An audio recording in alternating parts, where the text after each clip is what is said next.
and welcome to our day 3 of our ELD standards for leadership. And will you just put in the chat for us? I'm sorry. I'm getting ahead of myself, Tamara. Let me introduce myself. I, I'm Lanny Simpson. I'm the English Learner Director of Burke County Public Schools. We are somewhat in the western end of the state, and I am happy to be with you guys today. And good morning, everybody. I'm Tamara Coburn. I serve as the lead ESL teacher in Winston-Salem Forsyth County Schools. And we are, I think, very centrally located in the state, right along 40. Tamara and I are happy to join you. We've been partners in crime on several professional development projects and feel like we are just a yin and a yang. So we hope that we can connect with you today and reflect on data for leadership, in particular EL data. That's right. Lenny, you were going to ask them to put something in the chat. I was. Will y'all put in the chat which days you attended previously? Like if you did day one, just type in day one. If you did both, type in day 1 and 2. If none, it just gives us kind of an idea of where our audience is. We space these out like 3 weeks apart. So we realize that we've got probably some differences in attendance. Cicely says none. We've got a day 1 and day 2 from Jen. Um, Beryl did day 2. Maggie did day 1. Okay. Um, Guzman did day 2. And DG Pam's day been 1 and here day the 2. whole So time, we which she's one I remembered. Definitely that name, okay. Pam. So I remembered you when you joined us. Yeah, and somebody is asking, Allison is asking, where's the recording from day 2? I don't think those have been posted yet on the ELD Resource Hub. Have they, Susan? I will double check and find out and let you know in the chat. Okay, thank you. Thank you, thank you, Sure. thank you. Okay. Okay. So that really helps us to know where you guys are coming from. Right. So we're going to review just a little bit. Lanny, do you want to go over the objectives? Yeah, sure. So we're gonna explore our ML data outcomes, and we did that on day 1 within the DPI accountability model, i.e., school performance grades. And then we also looked at EL data in terms of ESSA's long-term goals with regard to English learner progress. And so we're going to double back and do a little review on that this morning since we have varying um, Mm-hmm. attendances from the past. And then we talked about or we will talk about adopting strategic uses of multilingual learner data in our school improvement planning. So, in other words, how are we going to leverage this data moving forward? And then finally, um, we also integrated into our professional development. Well, okay, we have our data. Um, we talk about how to use it in our improvement planning, but what are we going to do instructionally? And so we will be continuing to reflect on integrating the ELD standard course of study and resources to impact our ML outcomes. So those are our 3 objectives, and they've remained the same for all 3 days. Right. So welcome back again. This is day 3, and uh, we asked you to do some things last session. Yes, we did. And And so we invited you guys to explore these resources between last session and now. And of course, that would be if you actually were in session 2. We asked you if you had a moment to take a look at the ELD Standards Canvas course, Module 6. And Module 6 focuses on the proficiency level descriptors. So, what I'd like us to think about is how might you use those proficiency level descriptors in your practice, or what might be your future plans to use the proficiency level descriptors? And I don't know if any of you guys have dug into the proficiency level descriptors yet in your own district. So as our time unfolds, we'll dig into the PLDs and how these offer a framework for setting language goals. Okay, so let's dig right in. We are going to take a walk down a memory lane since we have some varying backgrounds with folks who've attended. And we're going to circle back and we'll briefly review the data we've discussed. We zeroed in on the metric of English learner progress. In other words, did my student meet their annual access composite goal? It's simply a fraction. Your percentage of kids who met their English learner progress, you've got the yeses in the numerator, and then the bottom, the denominator has all students who had 2 access scores or should have had 2 access scores. So that gives you your percentage of kids or your fraction of kids who actually met their L target goals for the year. And so that influences the school report card, and we'll get into that in a minute. And then we also looked at L progress in terms of federal long-term goals, and it's the same metric. So we're gonna dig back into a little bit of the school performance grade. Just by way of reminder, if you are serving in an elementary school or a middle school, there are 3 indicators that compose your school performance grade.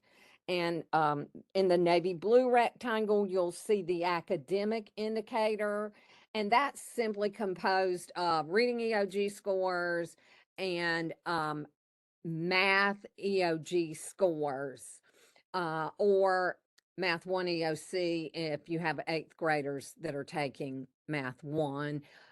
It's again, it's a fraction. Your number of kids who met, who achieved proficiency, and divided by the number of kids who actually took both tests. Then the second indicator are your science EOG scores. Again, the numerator, those kids who achieve proficiency, grade level proficiency, so level 3, 4, or 5, divided by the number of kids who took the science EOG. And then finally, our third indicator that we've really zeroed in our practice is the L progress. So did my kids meet their annual access target goals? Okay. And then if you serve at the high school level, there are 7 indicators that make up your school performance grade. And let me qualify that this is the 80% proficiency component. It does not include the growth component, and that's the same for the K-8 as well. And so again, we're going to zero in on the English learner progress metric. And Lenny, I just want to clarify when you talk about the 80% Yep. proficiency component, Yep. the English learner progress counts as part of the 80%. Right. It's kind of confusing because you'd think it would kind of live in growth, but it doesn't. Okay. it's a met or not met. Okay. And I shared with you guys when we met in session 1 the school performance grade map. And Tamara, if you can you drop that link in the chat? I think I can do it from here. Give me a second. Okay. There we go. Okay. So if you were not with us on day 1, I would suggest would you take a look, and if even if you were, you may want to take a look again at your particular school's report card. And so, And Tamara, Lena, do you want me to drive it? You tell me where to go? yeah, Okay. Here we are. okay. You want me to go to And you, Burke? yep, you can go to Burke. You'll find your county on the map. Scroll down, and there's a system wide, and then there's school performance grades. Let's go to Forest Hill Elementary. It's the green block, Tamara. Hmm? And then scroll down. Keep scrolling.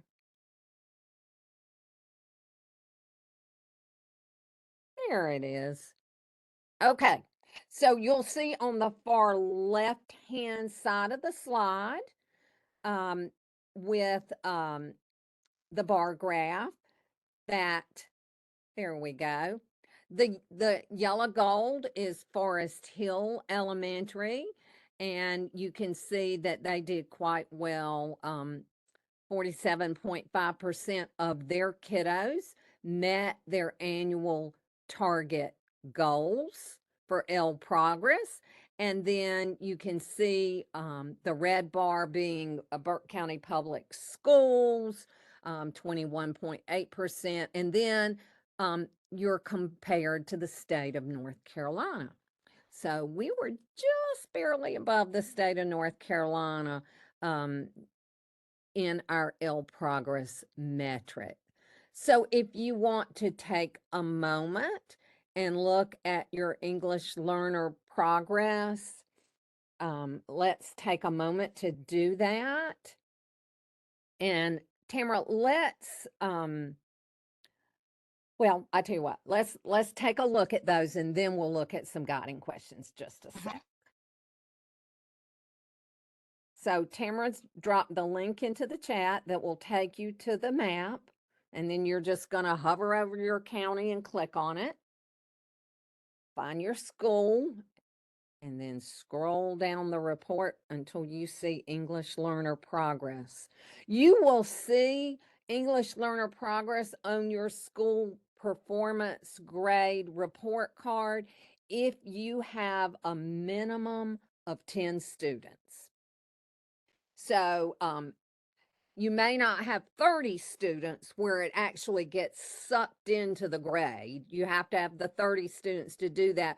But if you have 10 students, you're at least going to see a report of how they did. Mm-hmm. Does anybody have any questions on that?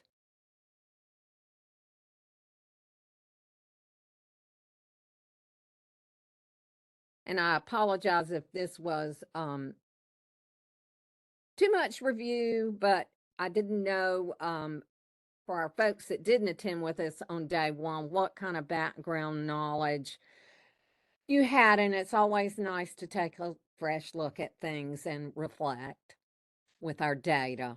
I agree, Lanny. I think that it's a good idea to go back a little bit. Okie dokie. I think we can come out of that, Tamara, if you will. Bless you, bless you, bless you, bless you. You did great. Okay, so we took a moment and explored our school report card, zeroing in on L progress. Let's consider these guiding questions, and we considered these previously. What's my L progress? We've already looked at the bar graph. How does it compare against the North Carolina L progress metric? In other words, the percentage of kids who met their L progress goal across the entire state. And then finally, how does L progress compare against my other indicators? So you want to consider it vis-a-vis your other indicators. So is your L progress lower than your reading proficiency and your math proficiency? If it is, it's pulling that school report card grade down a bit. And so that would be a conclusion you could draw. Does anybody have any comments about their L progress and how it impacted your school performance grade? Lanny, let me just say that whenever I started looking at data like this and it was confusing and overwhelming, it did help me to try to narrate. So even if you're saying something that seems obvious to you, feel Mm-hmm. free to write it in the chat or unmute and say it out loud. Um, because even if it is the obvious statement, it might be the first time you've heard your own voice say it out loud. And that alone is a very good thing to hear. And we have a question, how is the percentage calculated? The Should we go back numerator is simply the number of students who are meeting their L progress goals divided by the number of students who have or should have 2 scores. That's the fraction, and then it gets converted into a percentage. It's self-weighting. Obviously, you have far fewer students who are taking the access test than you do who's students who are taking reading EOGs and math EOGs. And I like to point out that the students taking the access test is smaller, but those are the same students taking the other tests. So one student can count multiple times in Mm-hmm. these various indicators. Absolutely. Absolutely.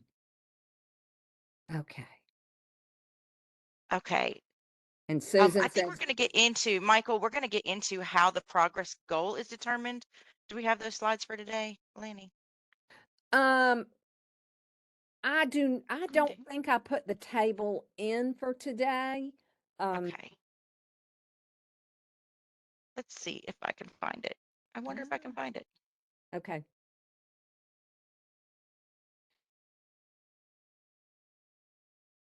I have a Can you see question. that?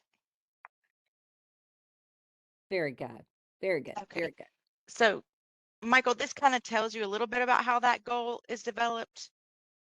The idea is that after students take their first access test, they then have 5 more tests to take to exit. Am I getting that right, Lanny? You are getting that right, Tamara.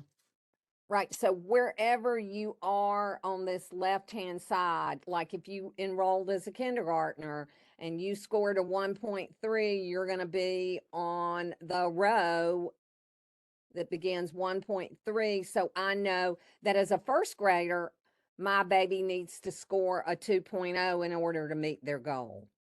And then when they're a second grader, they need to score a 2.7 and on until year 5, they are expected to exit. So it's largely linear growth, Michael, and with an end goal in mind of if you come in at a level 1, you have 5 years beyond your initial year in which to exit. So basically, if you came in as a kindergartner, you need to be exiting by the end of 5th grade. And if you look at the kiddo who comes in, say they're a kindergartner and they come in at a 2.0, that very bottom row, you'll notice that they've got 1 less year in which to exit, with the philosophy of they've come in higher and they're expected to have less time in which to exit. And the L progress is linked. Tamara, can you I click think I on just that threw it and in the chat. Oh, yes, I can link drop it here. in the Yes. chat? And Michael, that will give you the full business rules and the full table.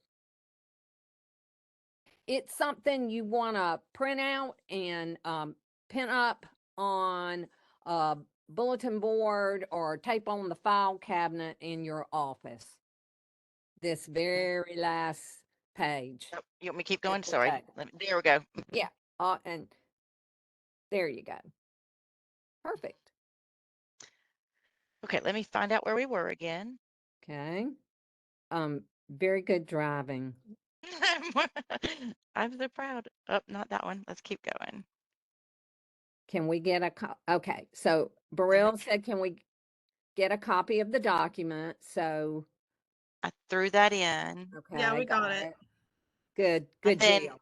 Ebeth had the question. Okay. And then what's the actual percentage that our L progress weighs on our school overall goal each year?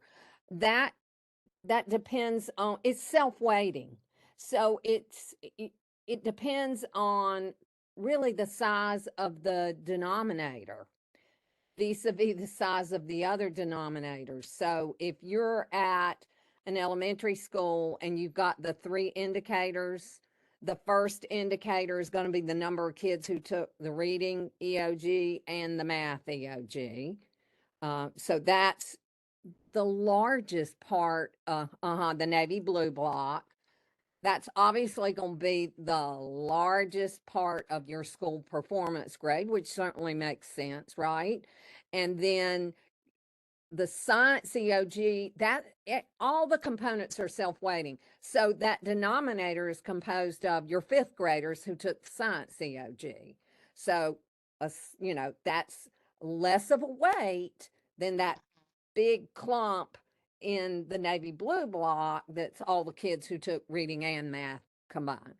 And then finally, English learner progress is weighted by the number of kiddos who have two scores or should have had two scores, because you got to have two scores to get onto the chart, right? You got to and so you have to have an initial score, and then what's your next year's score or following. So it's all of my English learners, but not my first year kindergartners, That's right? right. Because they don't Not your have their first. right. But if I have a repeating kindergartner, then Correct. that one counts. It So that's does. how you put your numbers. It does. It does. And newcomers don't Well, not your factor newcomers. in to L progress because they don't have or year ones anyway, because they don't have two scores yet. Okay.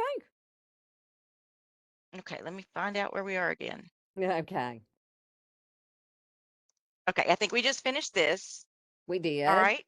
Good. There we go. Okay. And after on day 2, we zeroed in on long-term goals for K-12 indicators. And these are federal goals. And these goals are about reducing the achievement gap. You'll see that English learner progress is one of these federal long-term goals. And it's important to note that we're talking about all grades and not just accountability grades for L progress in the school performance grade. Because in the school performance grade, we only look, if we're serving an elementary school, we're only looking at grades 3 through 5 access scores. And in high school, we're looking at grade 10. Middle school, it's all a 6-8. In the federal long-term goals, it's K-12. It's everybody. So it's the same Annie, let's say that metric. again because then that means I confused us on the last slide. So for the school performance grade at an elementary school, it's only students with 2 access scores who are currently in grades 3 through 5. Is that what I just heard That's you right. say? That's right. That's right. Thank you. Okay. That is right. Okay. Okay. And so here's a tool that's super handy in examining whether or not a school has a long-term goal. It all hinges on whether you have a subgroup of 30 kids for the indicator. So let's take a look at Forest Hill Elementary.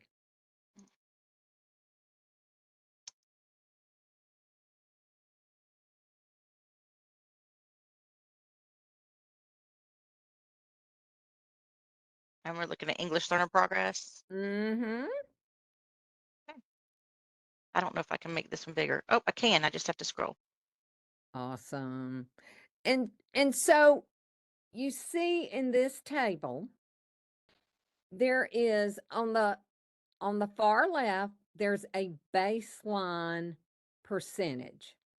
And in the year 1516, I believe that's the correct baseline This year. says 16, 17. Thank you, Tamara. 1617. Had we had the L progress table in effect, 20, I can't read it, 22.9.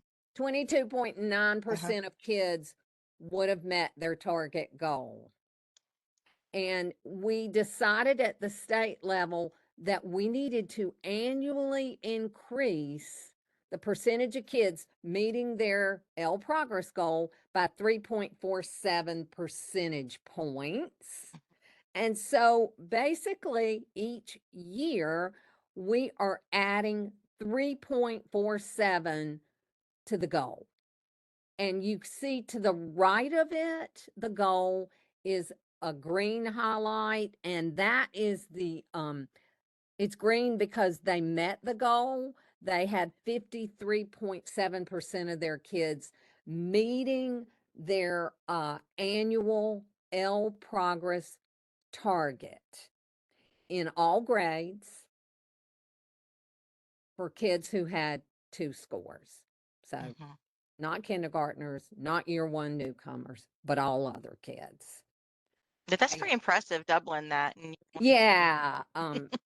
Yeah. We have a really strong teacher at Forest Hill Elementary. And you can see that they've met their goals for the last few years. And so this year for 22-23, our goal is 36.8% of kids need to meet their annual access target. And I believe we will likely meet it based on their past history. But you can see at the end of 10 years, Forest Hill is expected that 57.6 of their kids will be meeting their L progress on the L progress value table. And all of these goals are designed for each individual school. So that baseline is based on your school, what your school would have done back in 1617 as the baseline year. Like if we'd had the L progress value table in effect, 22.9% of kids would have met it. So that's our baseline. And then we look 10 years out, adding 3.47% every year to get that ending goal of 57.6%. So, Lainey, we have a question from Kiana. Just to confirm, I should Yep. only see this percentage if we had 30 or more English learner students. You should, right. You should only see L progress if you had 30 or more English learner kids who had 2 access scores or should have had 2 access scores. So don't, don't add in your kinders and don't add in your year 1s, and kind of get a rough idea of how many kids you had in your school So you should have an L progress goal. If there's not one in that drop down box, it means you didn't have 30 kids Mhm. with 2 scores. Okay, we wanted to make sure people had a chance to look at their own scores, right? Mhm. So if you'd like to take a moment and dig back in to your long-term goals, we can take a few moments and do that. So, Tamara, you've already dropped Mm-hmm. The the link reporting tool. the link Mm-hmm. in for the reporting tool.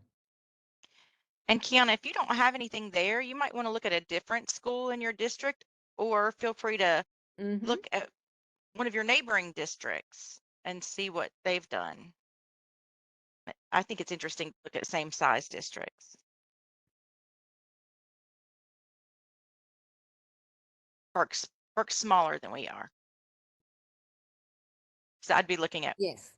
Wake or Charlotte Meg or Guilford to find something close to my size. Mhm.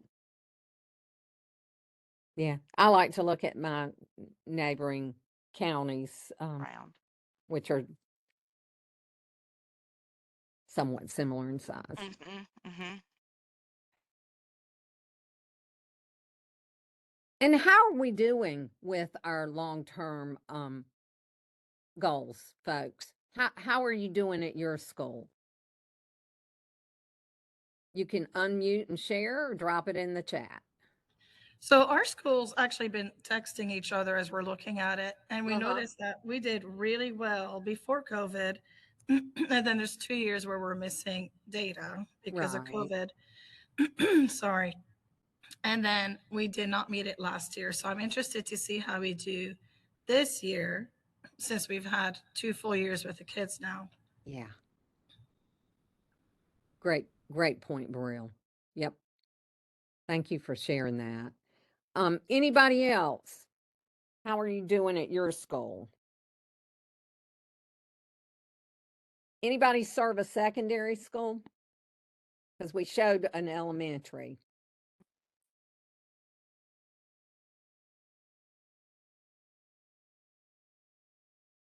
I have another question. I'm sorry. I feel like I'm talking too much today. No, go ahead. But when we get our scores back for access, how quickly will those scores be in here so we can see the growth?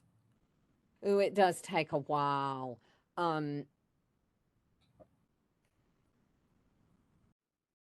There's a met, not met report in Power School that comes out. Um, and Susan is very good to turn that around pretty quickly. Susan, I don't know if you're still on, if you want to unmute and Can you hear me? Mm-hmm. yeah. Can you hear me? Yeah, Yes. we have you. Lanny? Yes, Susan. Lanny? Yes. We can hear Yes? you. Why Yes. can't I hear you? That's so strange. I don't know. Um, hold on. Sorry, hang on just a second. I got it. Okay.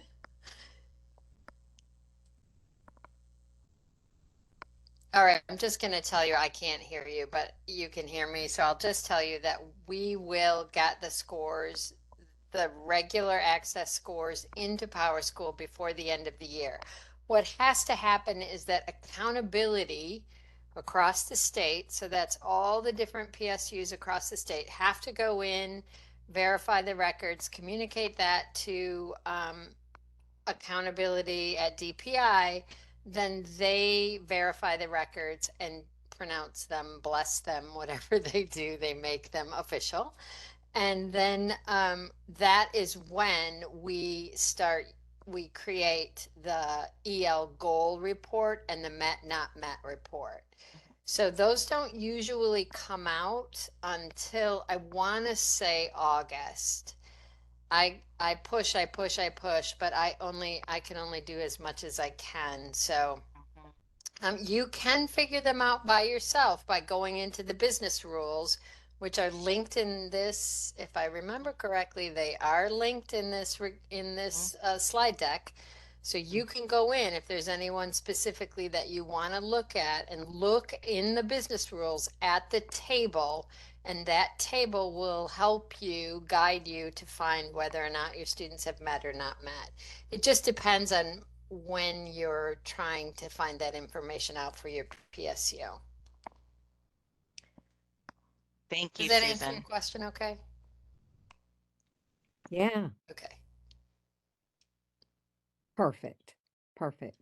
Now, just to circle back by way of reminder, school performance grade, L progress, counts in that 80% of proficiency, and it's only the accountability grades kids.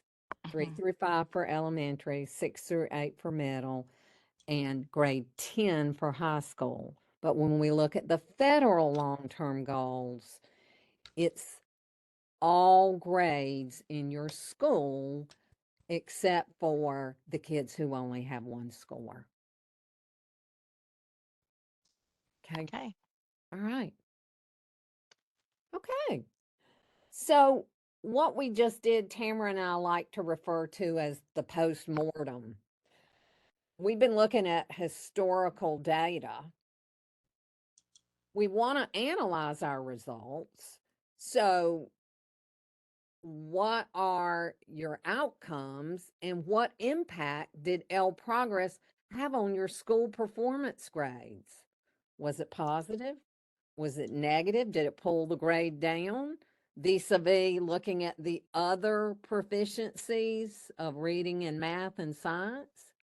So with all that in mind, we dug in and we considered instructional resources for our multilingual learners that you can leverage at your own school to affect positive outcomes. In other words, we want to get to the place where we got a good prognosis. Um, so we want to we want our kids to be meeting their annual target goals at an individual level. Okay. So, having talked extensively over the last several days and last 40 minutes together about our multilingual learner data, we want you to know how to read what's been going on in your contexts. We know that much of our data is an autopsy that Lanny was just telling us about, telling us what went wrong. So as we wrap our time up together today for day 3, we'd like to move towards interpreting data to form a diagnosis and then to create a prognosis. How can we use this data to create proactive strategies for supporting multilingual learners and their teachers next year? So you may or may not be aware of the SQL reports available in PowerSchool. And you can see that these are called SQL reports. It's pronounced SQL, even though I secretly wish it were pronounced squirrel reports. It's not. It's pronounced SQL reports. And so you might not have access to these reports depending on your permissions in PowerSchool. But if you don't, someone else in your building does. In my district, it's usually the data manager and school leadership or instructional leadership who have access to these reports. So what you'll do in PowerSchool is look on the left column for reports and find SQL reports. That to menus, so you have the option to get to English Learner, and that's where we have a few reports that we really like. Susan mentioned earlier the met, not met, but we're going to look at the EL goal report. So I like to use the EL goal report to identify learners who have a chance of reaching this year's English learner goals. Based on that, ELD specialists, content teachers, and instructional leaders can plan strategic interventions to support multilingual learners in their language development growth towards this year's goal. So now we know that this report is static and that some student information will be wrong or not there because the information was not in place at the time accountability created the goal report.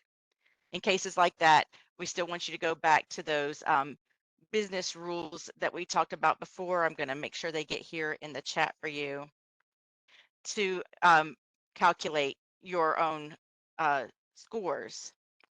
So I think it never hurts to explain that this progress measure works in a particular way. This is how the goal report, where the goal report comes from.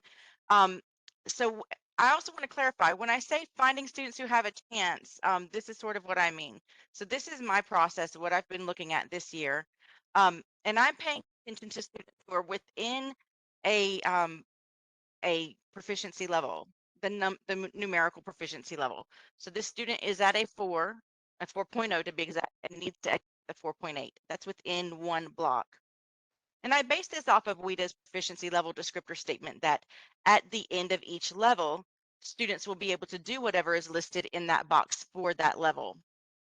So if the EL goal is within the same box or level or skills that they're already working on, we can leverage that momentum to get them to meet that goal. Now, my way is not the only way, and I'm not even sure that it's a tested way because I have been working it with this 1 year. But Lanny, tell us what you do. I will, and it this is something that I've been doing since ESSA came into play and L Progress was introduced, and so I realized quickly on that we needed to be proactive in our planning. So we have these goals, and how are we going to meet them? So this is the protocol that we follow in Burke. And so if you'll look at the left hand side with the gray header at the top, you'll see that these are access domain scores and composite scores for my students. You don't see names or IDs because we've cut that off of the left-hand side. But I get these scores from another SQL report, and that is the most current access scores. And so I paste them in to an Excel spreadsheet. Then what I do is I go to the SQL report that Tamara referenced, the goal report. And I pull it out and I paste it in to the same Excel spreadsheet on the right hand side. And I do a process called VLOOKUP. And I'm not going to get into the particulars of how to. If you're interested in it, I'll be glad to help you with it. But basically, I'm matching those two files, the current access scores and the goal report. And I match them by the common identifier of the student ID. And so what I then have is I have matched on a row a student's actual access scores for this year and then what their goal access composite goal is for this spring. And so basically, and you'll see that numeric goal in the next to the last column, okay? And then all I'm going to do is look at the difference between the goal and the actual composite. Uh-huh. And so that far right column is the growth needed.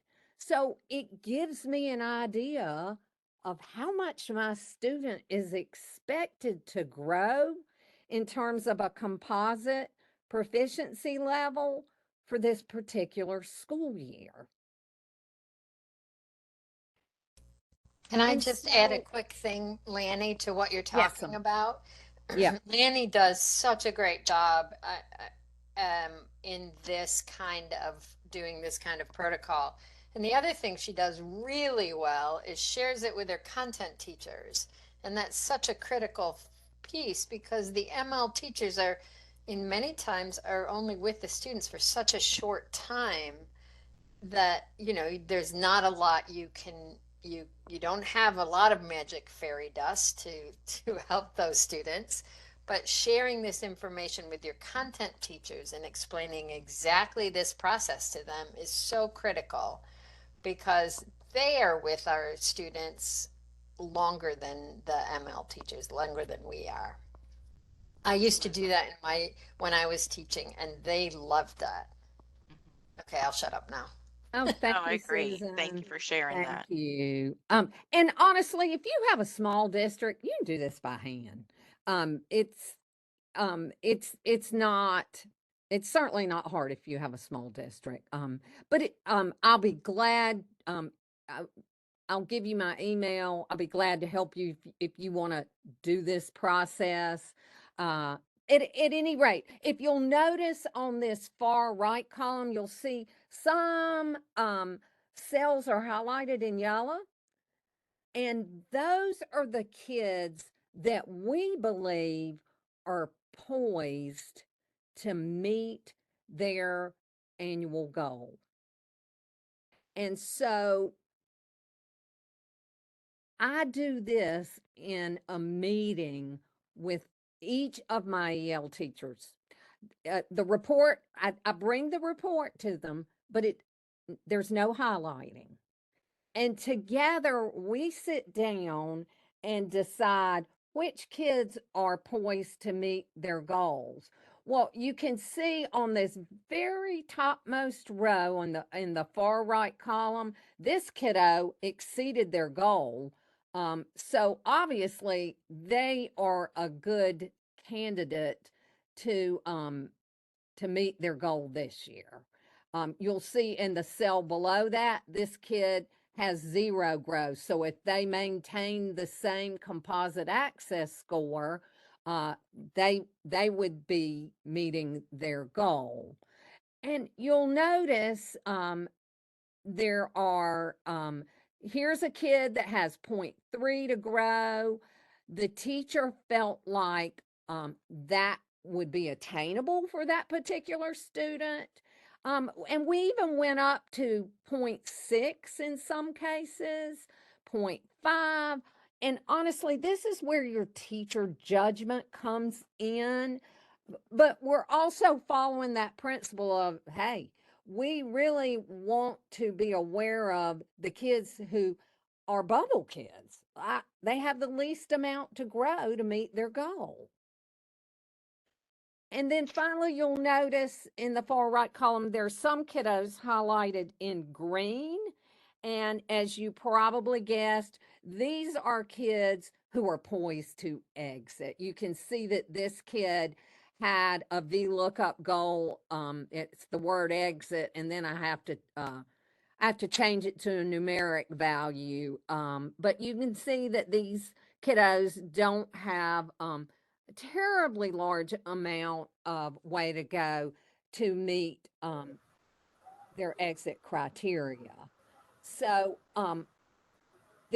there's really no magic to this other than, you know, we want to identify kids that have the least amount to grow, and the teacher, they have knowledge of those students in day-to-day instructional practices, and if they feel like they can meet those goals. There's no magic number of how many kids we're gonna choose that we think are poised. We let the data guide us. And I want to go back to the point that both you and Susan made, which is that, you know, ESL teachers are doing what they do. They're working with students for as long as they can to move language forward. And these students spend more time with content and classroom teachers than they do in ESL. Um, and so even though we are talking about bubble kids, or this is the kid to focus on, when that classroom or content teacher does strategies for that kid, those strategies become a part of classroom strategies, right? Frequently, the strategies I recommend in these cases are strategies that can be layered in and supported and scaffolded in whole class. And in that case, then we are asking the teacher strategically to make a shift for a kid that has this momentum, but we're also making that shift for all the students in the class. Okay. Very good, Tamara. Agreed. And Michael says it seems like we depersonalize the learning experience when we focus too much on meeting growth goals and numbers. Are there any other ways we measure student success? And yes, indeedy, and we'll be talking about that subsequently, Michael, in terms of formative assessment. Right. And I always tell my teachers, like, this is one data meeting I have with them per year. And we always have the discussion. It doesn't mean that we're just going to teach those kids that are highlighted. It's we have an awareness of who's poised to make that growth. What can we do instructionally to help make that happen?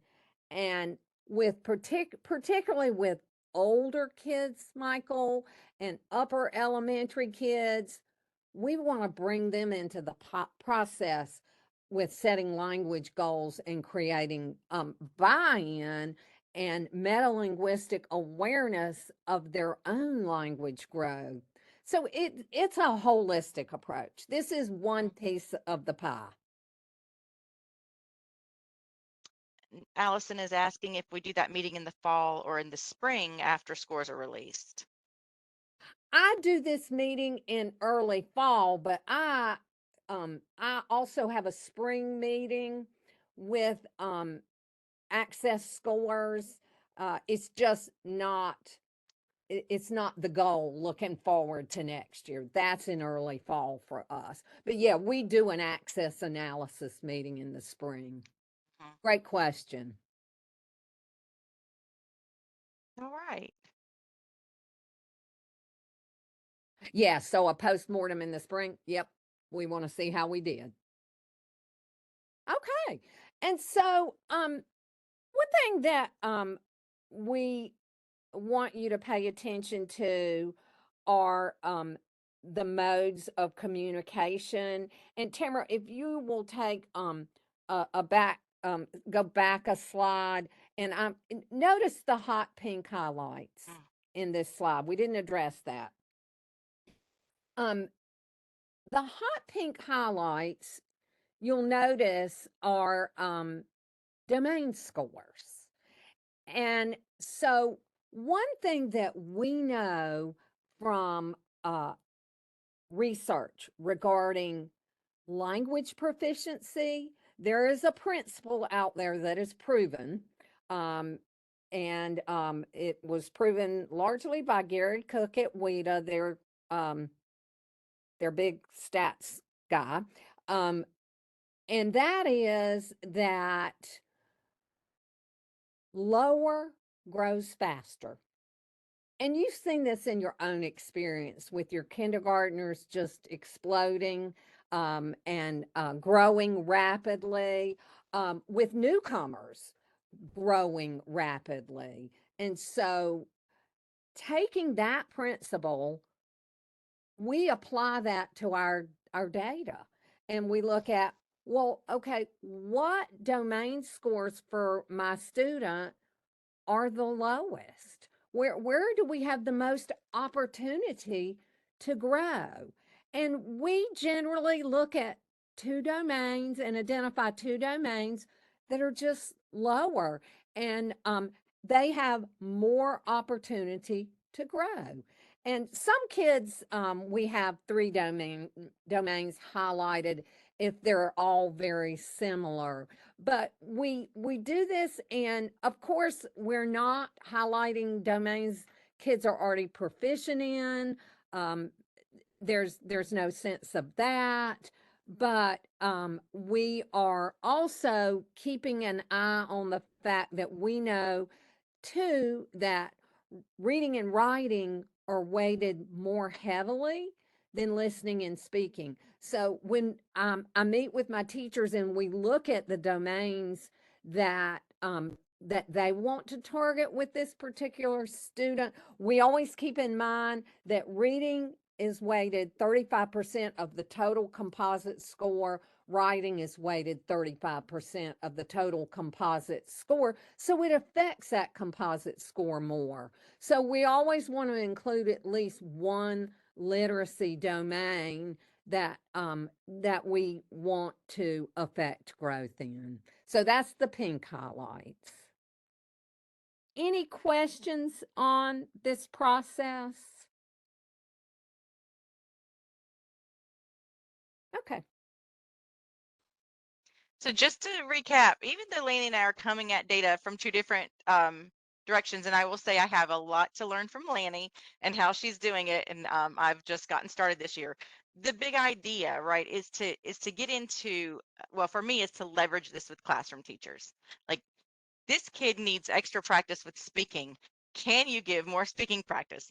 This kid needs a focus on writing and on writing simple to compound sentences. Can you really focus on those connecting words and where the comma goes so that we can get that? So when I give a teacher a very specific goal, I think that teachers know how to meet those goals frequently. Otherwise, it might just seem really vague to them. So we mentioned earlier that we were going to step into the proficiency level descriptors, and so here we are.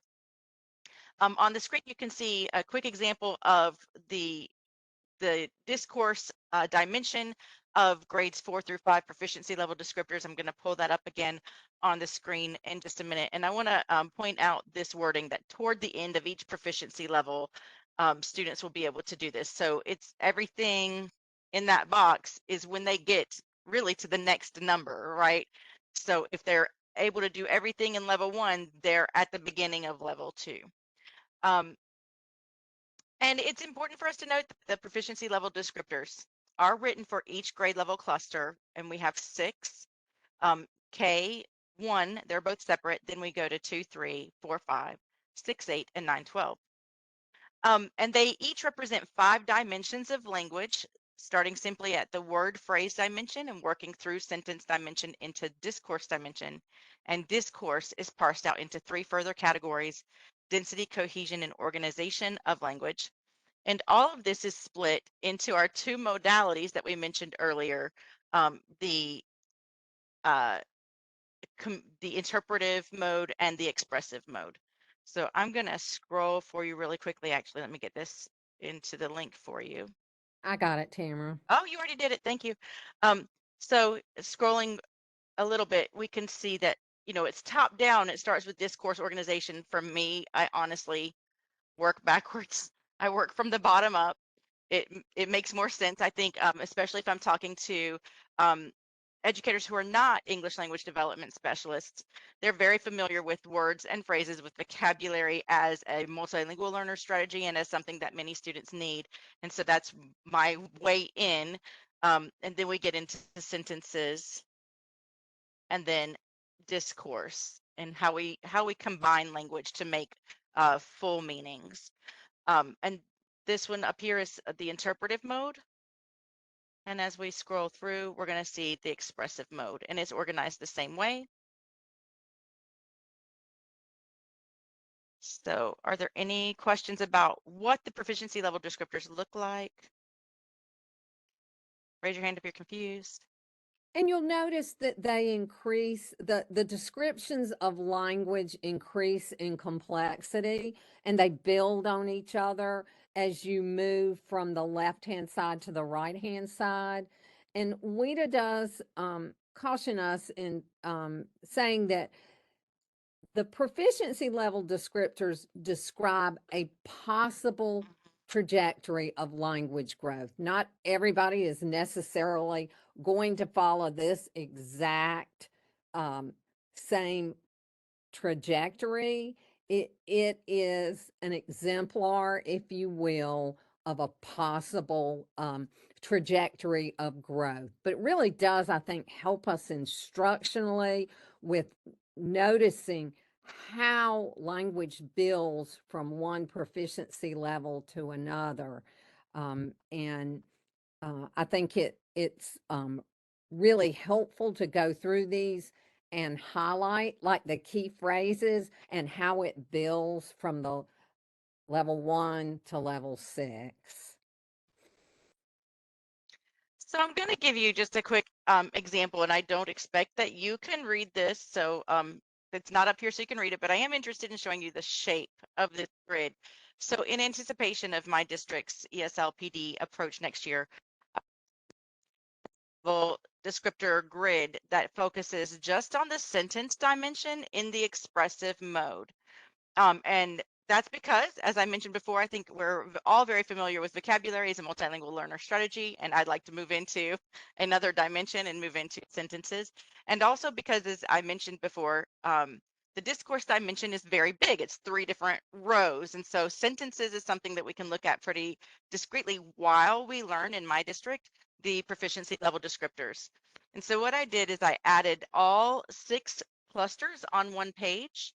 And so we can look across it. And again, I don't expect you to look across, but let's take a look at grades 4, 5, and at those level 4 or 5. And you can see what Lanny just mentioned, that the complexity of language grows. So at level 4, we need simple or compound sentences. And at level 5, we need to move from compound into complex sentences. We need ways of combining clauses, familiar ways, comma, and, for example. And we need different ways of combining clauses. So maybe we can use not just coordinating, but correlating conjunctions. So let's add more that we can do. And so I am bringing out what happens at the level 4, 5, because that's the level that gets us where we need to be for that exit level on the composite score of 4.8. And so, as I mentioned, our professional learning next year will center on specific strategies to help multilingual learners write these compound and complex sentences. That's where we're going. Do we want to, does anybody want time? And Laney, can we give time to let them explore the resource? And Yes. Yes, we I will can. actually show you all where to find it really quickly.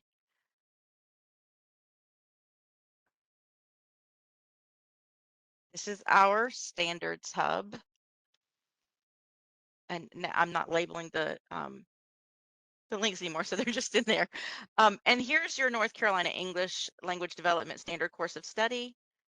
When you click into it, so I've clicked into it, and then it's going to be in order, starting at grade K and going through the 9-12. After we get through all the standards for each of those grade levels is the proficiency level descriptors. So what I'm asking you to do is to grab a grade level that you're interested in and take a look at some of the proficiency level descriptors. You might choose to focus on sentence level or stick with the familiar vocabulary level, or advance yourself into that discourse level, like just rocket trajectory right on in there. I think that's great.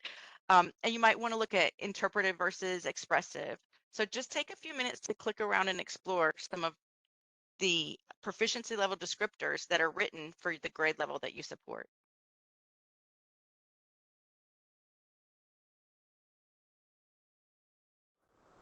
Okay, so Melissa, I hear you. You want the department, the ELD department, to pull together resources, explanations, and sample lessons for these. Have we got a surprise for you? Yes, I think we've actually done some of that. So let me make sure has everybody had a chance to look at the proficiency level descriptors that they want to, and then I can show you, Melissa, some of what we have to offer.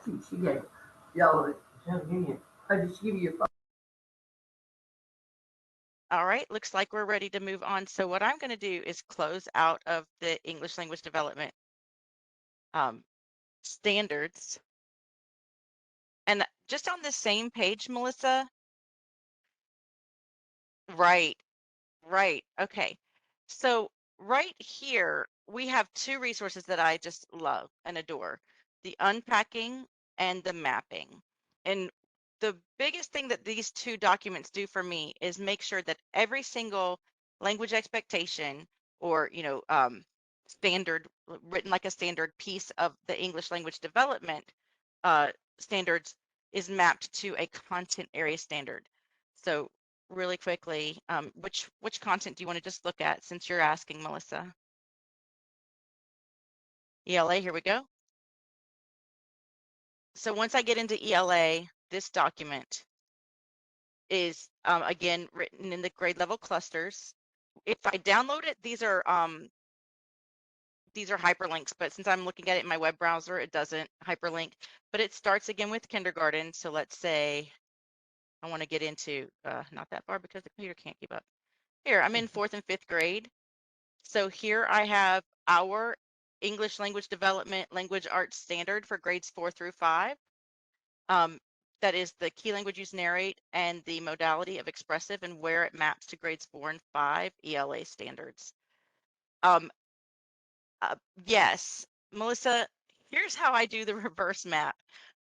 If I come in and I know what my standard is that I'm looking for, then I do the Control F function, and you can see it brings up the find in document. And if I want to reverse map the content standard to the ELD standard, all I have to do is put that in there, and I can see that it's in 8 different places. And so now I can see that we need to interpret narratives by determining the meaning of words, or construct narratives that develop and describe characters. And I can keep going for all 8 locations. So to reverse map, I'm using the Control F and the code that I know I need for my content standard. It's tricky if I put the code in a little bit different, like this is already the LA, the language arts standard, so we don't have LA written in front of it, things like that. I need to know how the code shows up in this document, but with one quick trial and error, I can usually get it for any of the documents. So that's mapping, and I'm going to go back and talk about the unpacking. I should have copied that, but we were in grades 4 through 5, so I'm going to go back there, the ones that we looked at, and these are organized by content area in order of our standards. So standard 1, 2, 3, 4, and 5. Language 4, language arts is standard 2, so I'm going to try to scroll there.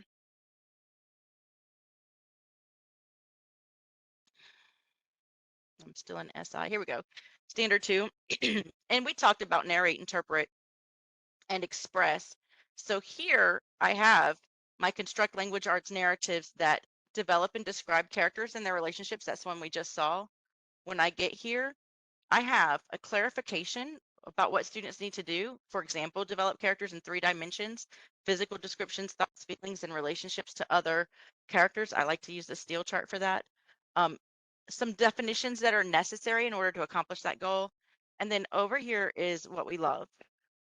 This first big chunk is in the classroom, what students can do with teacher support, and then for teachers, a sample language objective. And I don't know if you remember writing language objectives from SIOP, and we love language objectives. And I've met many a colleague who has been stymied by how to write them. And so I love having sample language objectives provided for teachers for every single one of our language expectations here.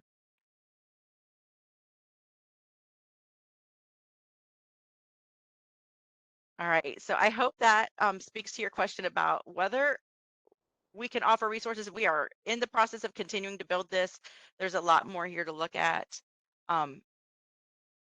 So we're on our way, but your request is noted for sure.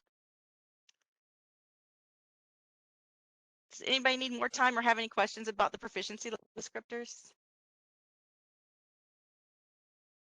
If you're confused looking at those big grids, my recommendation is take a break and come back into proficiency level descriptors. But Lanny's got a great strategy here of what we can do with them. Thank you, Tamara. Yeah, so a really good use of proficiency level descriptors is to take them and locate where your student is. So, for example, my student Juan is a level 3 in writing.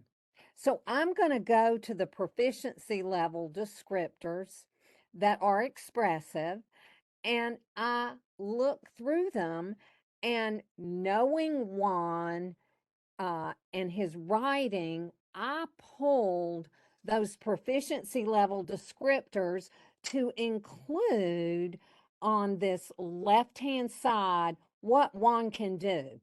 but I wrote it in student-friendly language because when we want to set goals for our students with regard to language, we certainly aren't going to do it in isolation. It is a collaborative effort between the teacher and Juan and his family. So I wanted to start it by being positive, that asset based perspective. What can Juan do? So I know he can write a paragraph. He can use sequencing signal words first, second, next, then finally. I can use the, a, and, these, those.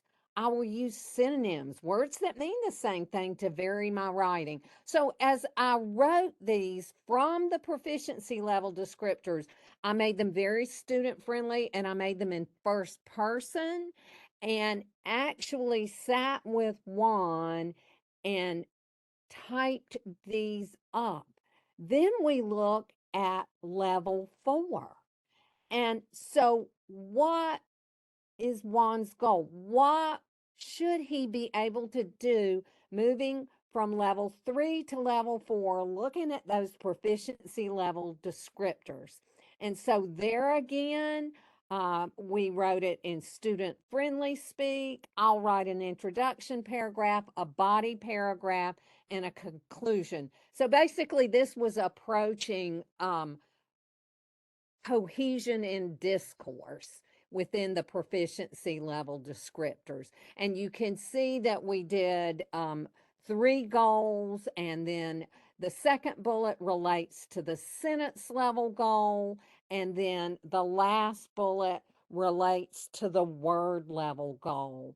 But I also wanted Juan to know that he's not alone in this process. So, what would I do to support him? So I'll give you a second just to read over the supports that I would provide my student. And this is because I know my students instructionally.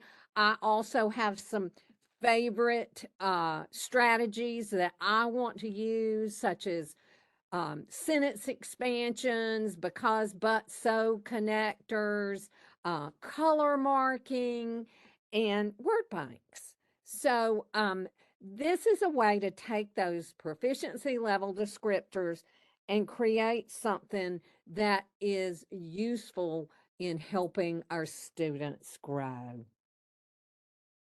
Does anybody have any comments on setting goals with their students, other approaches that they use that they find very helpful to their students?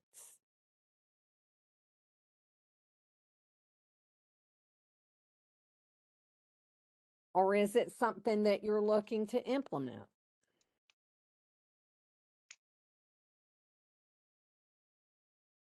I believe I heard a colleague from Wake County talking about um, EL compliance and then going above compliance to instructional impact. And I think that's where we are with goal setting, right? There is such an instructional impact. It's not just the data. It's not, just the, I don't know, just it's maybe closer to what Michael was talking about. It's not just a data look, but it is this holistic look at this child, Mm-hmm. where we want to support this child's personal growth goals and make sure that Juan feels capable and finds that success. Exactly. Okay. So again, we're moving from autopsy to diagnosis to prognosis. And as we think about planning for next year, my motto has been to start small but start now. So that uh, writing goals that we had for one might seem daunting if you have to do it for 100 students on a caseload. And so, one way to start small is to smallify your group. For example, everything that we learn is a stretch for us, and so if we can learn small, then we can apply it big later on. So thinking about how we're going to build that plan next year, whether it's writing goals or using data or conferences with our colleagues, whatever it is, we can narrow our target group for interventions by grade level, perhaps. Maybe we're just going to work on our third graders this year. Or we could just choose one teacher that I can coach and mentor or collaborate with towards that strategic support for multilingual learners in her class at the design and environmental levels. And I remind teachers that if we only do one thing, like modify one unit or one lesson this quarter, but then I can do that every quarter, then I end the year, which is start next year with 4 lessons ready to go, already modified. And so these small steps can take us far over time. Oh, we've already had a chance to look at some of these instructional resources. And I'm going to pause and look at what Ebeth wrote. Yes. Ebeth, I love that piece that you honed in on what Lanny does. If low grows faster and we focus on that struggle skill, then that is one way to do our small start now, because we're finding that small place to start. Thank you. So we did already take a look at the Standards Hub and some of the resources. And I'm going to put that back in chat for you again, and this time with the label. So you'll be able to locate some of the resources that we've talked about already there, and I'm going to go back through a few other things. But one of our objectives, one of our goals for this session, and honestly, I think, Lanny, anything you and I do together, is to make sure that stakeholders who are working with or for or in advocacy of multilingual learners will be able to access these standard-based resources to assist with planning, instruction, and professional learning, as well as family and community support for our multilingual learners. And of course, we know that these English language development standards weave together the 4 big ideas, the 5 standard statements, 4 key language uses, and 2 communication modes. So there's a lot in that. But Lanny and I like to say that the most important, the central way into all of this are these 4 key language uses. So these are the organizing feature for everything that you'll see. You'll notice that some things are organized by the standard or the content area. Some things are organized by the grade level cluster. But within either one of those ways in, the key language uses are the next organizing feature. And they go in this order: narrate, inform, explain, argue. So by knowing the order sort of clockwise around this quadruple Venn diagram, that gives you the way in, because you know exactly how far you have to scroll ahead or skip down to get to the thing that you need. And so one thing we say is that if all teachers or educators take away from any of the conversations about the English language development standards framework is these 4 key language uses, we think that's an amazing start. So again, even when it gets overcomplicated, you're not wrong. There's a lot to this framework. There's a lot to working with multilingual learners, because they do not come to us all the same, and they do not grow on the same trajectory. They're so individual, to go back to Michael's point from earlier. So again, we love how these 4 key language uses form the foundation, and I think they're a really simple way in. So if we're working with our content and classroom colleagues, this is one thing that they really can get started doing. So an example of working with our colleagues, Lanny, tell us about this great tool you have created. Okay.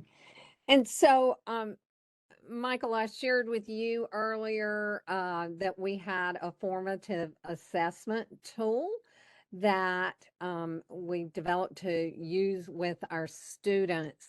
And these are portfolio guides.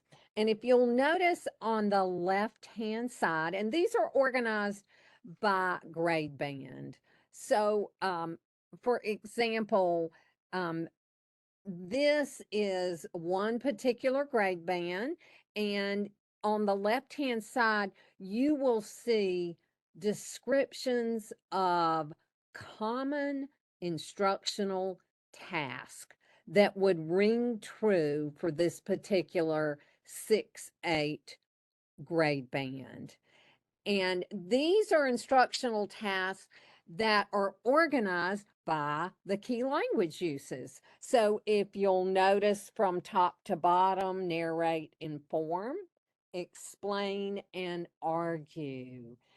And if you are a middle school teacher, these types of instructional activities are going to ring true to you.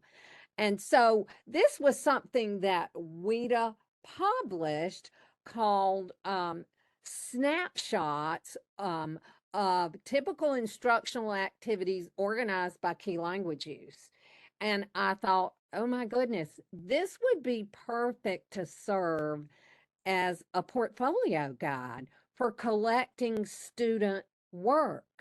And you can actually add to, you can add a row in um, under the last row for each key language use, put your own instructional task in there, and you can use the check boxes. We've got quarter 1, 2, and 3. You can put dates in it. Most of my teachers have elected to use these paper based. So, in other words, they're keeping a manila folder of their kiddos' work. I ask that they collect 2 samples of work or an artifact that relates to each key language use a quarter. And here's the golden thing about this: it doesn't just have to be work that's done in the ELD classroom. As Susan and Tamara both pointed out, the majority of our kids' days are spent in the Reg Ed classroom. So, what a great tool for collaborating with your content colleagues. And it is, I think, a very intuitive and easy tool to use to collect artifacts so that at the end of the year, and really the end of each quarter, you can see growth that has taken place. It also helps you to see what, like, oh, I really need to hit inform this quarter. We've really been focusing on argue. And it helps to, inform your instruction as well. So I'd like for us to take a little bit of time to explore these. I know if you've been with us previously, you've explored these before, but you might want to look at it with the lens of what instructional tasks could I add to this that I know my kiddos in this particular grade band that we've done this year. And also, I'd like to share with you that some of my teachers do this digitally, and the the digital piece is great for speaking, and so Flipgrid videos, seesaw videos with your kids responding to prompts and saved in their own folder is a really neat way to do this. Some of my teachers just take this the portfolio guide, tape it into the inside of a black and white marbled composition book, and they just write at the top of the page inform and whatever a key language use that this particular artifact represents. And so these are things that my teachers really were already, I mean, you're already teaching and instructing, and students are completing tasks in your room and in the content room. How can you leverage these to get a really good picture of how your students are growing linguistically? So it was a idea of it being an organizing um, tool to help us view our instruction in terms of the 4 key language uses and get a handle on that our work in those 4 areas.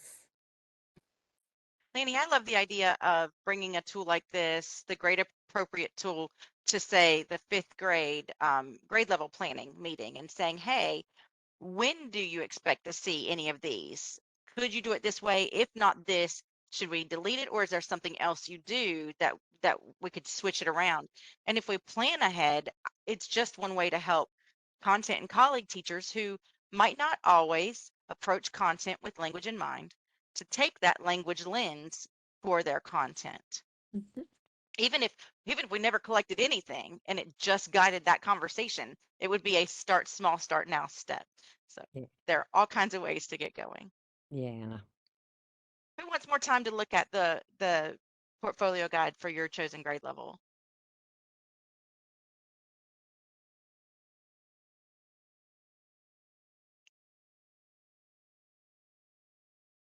Okay, we're going to share one more resource that we really like, and this one comes out of Winston-Salem Forsyth County Schools. We're super, super proud of this resource, and here is a link for you to have to the PDF.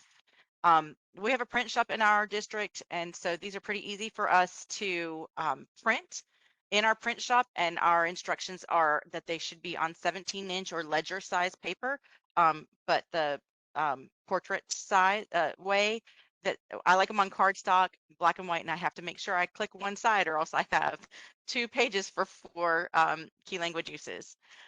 So one strategy that we recommend for any teacher supporting multilingual learners is to give language away so that we're checking understanding in content. And that's the philosophy behind these key language uses posters.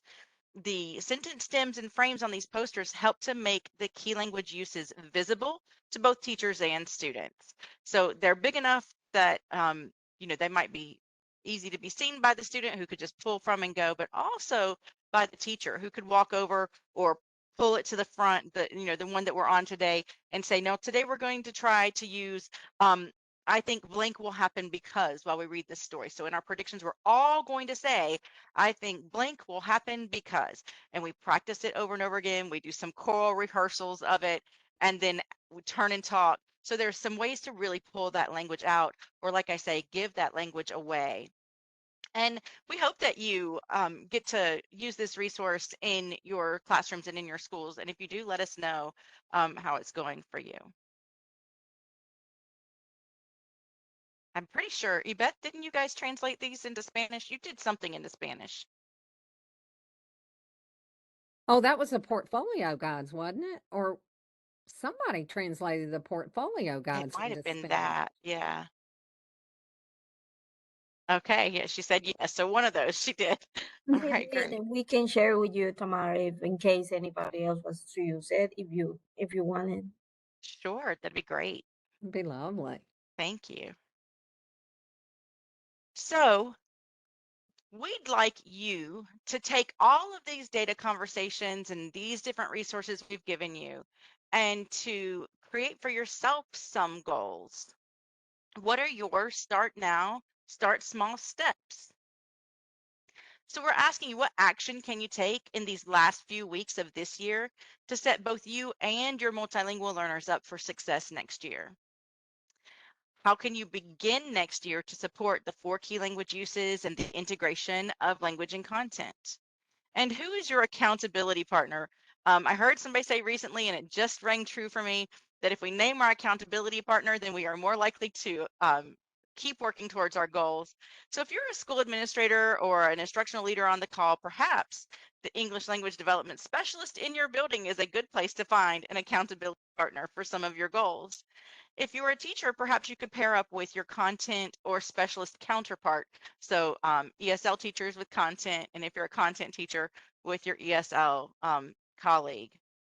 So we're going to pause for a minute and let you jot down just a few ideas about a start small, start now step you can take now and in the early fall next year.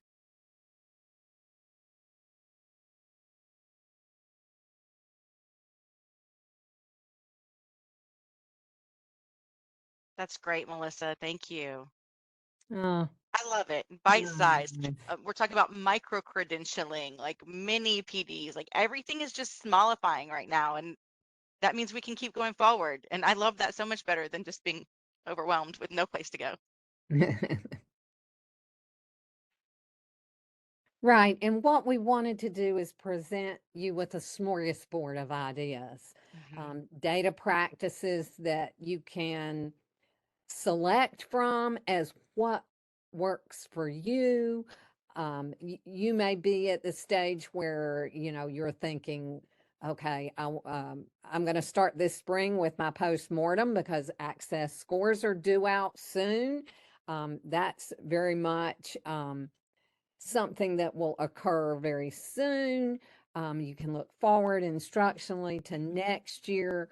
We hope we provided a lot of resources for you to consider as you work to implement the ELD standards.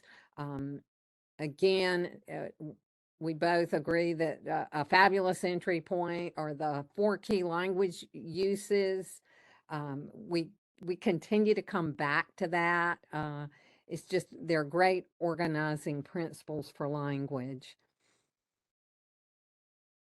Okay, so now that you've had a chance to think, and thank you for sharing, Melissa and Lori, I'm really glad to hear you say that.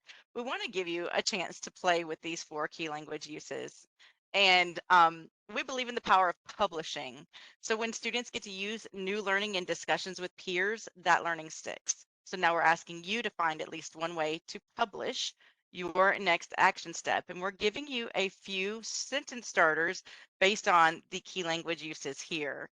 So based on your data and based on the resources available, how will you plan multilingual learner support for next year? So again, take a moment, prepare an answer, and then we're going to move into breakout rooms so you can publish your action step or at least listen to what some of your colleagues are publishing. And Lanny, that should give you a little bit of time to set up the breakout rooms. Yeah, and the aqua rectangle, you can sub in any tool in the ELD resource hub that you want to leverage to help you meet your goals. We just put the mapping document in. There's oodles The more. same thing here. Unpacking. Yep. Or just the portfolio guides or just the key language use posters. So yeah, whatever fits here. Right. Right.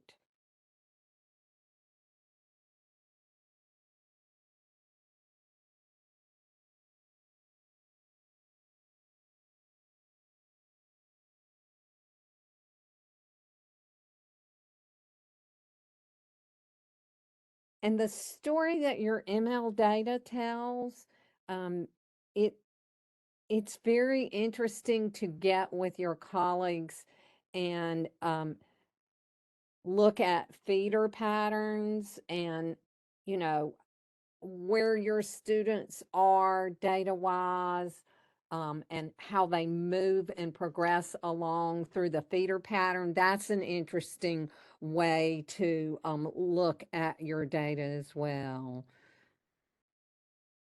Agreed. Okay. So we have, let's see, how many folks? 23. All right, so 20 participants, short of you and Tamara and me and Susan. So 20 participants. Let's do 5 breakout rooms. Sure. I think that's a good number. Good number. Okay. Well, welcome back, everybody. So as we sent you into your breakouts, we had hoped that you'd be able to publish an action step or maybe just hear someone else's ideas to help you hone your own next steps. So if you feel comfortable, we would love to see some of your action steps or accountability partners listed in the chat. And I know that Lori and Melissa already gave us some, but we invite everybody who is willing to add your action steps. What are you going to do at the end of this year, at the beginning of next year? And that will give us a nice little collection of ideas. And maybe some of us who are still working on them can grab something.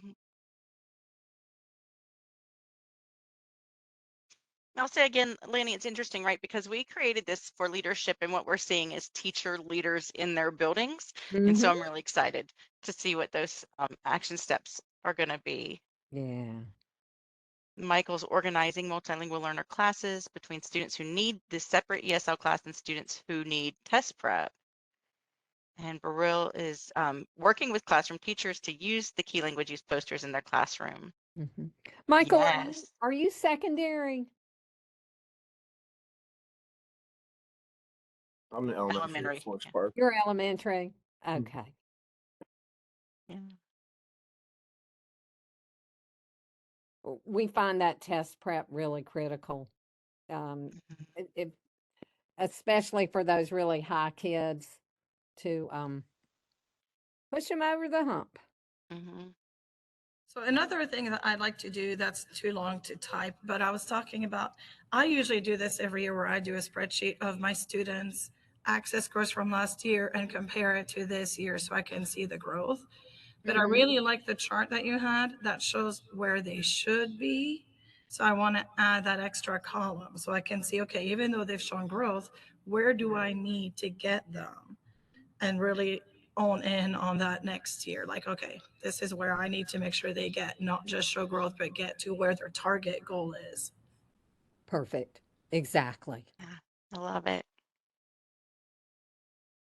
Let's see. Lindsay Yeah. says the best option for my district might be to utilize a portfolio checklist evidenced by our ML data that shows we are not growing and exiting students at the secondary level. That is a common problem, Lindsay.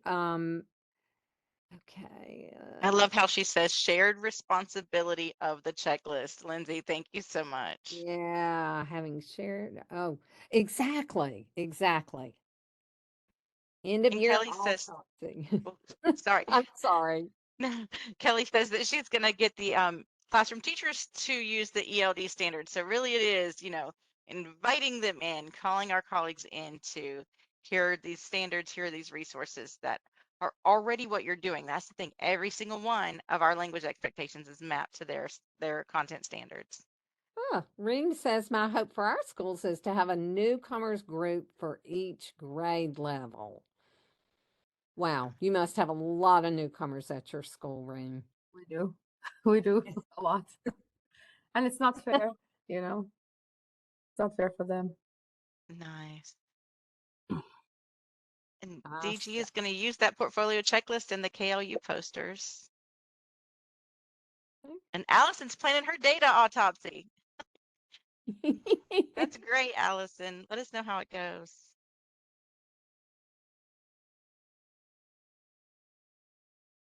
All right. Well, thank you all for sharing. We have really enjoyed our time with you all. And we invite you to continue the conversation. Lanny said she was going to make sure she shared her email address with you. And here it is, the same thing with mine. So you can get in touch with us if you would like to contact us about supporting your data work at your school in your district. Please let us know. The last few slides are references and links that you might want. So they're there in your handout.